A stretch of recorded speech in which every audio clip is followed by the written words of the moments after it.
মুহূর্তে বড় খবর, আপনারা জানেন যে শক্তিগড় একটা ছাত্রীকে তাকে মারধর করে তাকে খুন করা হয়েছে।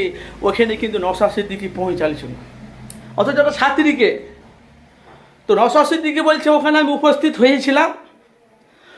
তো এখন যেখানে বাংলাতে যেখানে যেখানে ধর্ষণ হচ্ছে, খুন হচ্ছে, এখন অবধি আসামিকে কেন ধরা হচ্ছে না?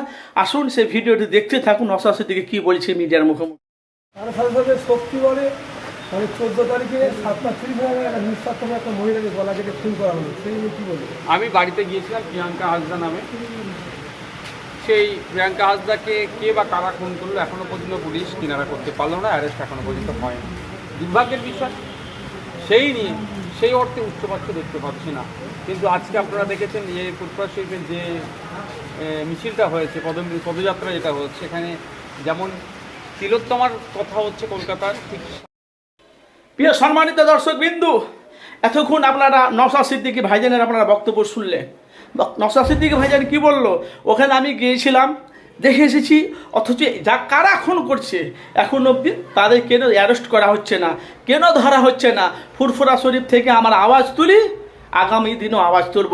অবশ্যই আপনারা মূল্যবান কমেন্ট বক্সে মতামত জানাবেন নওশাদ ভাইজানের মতামত।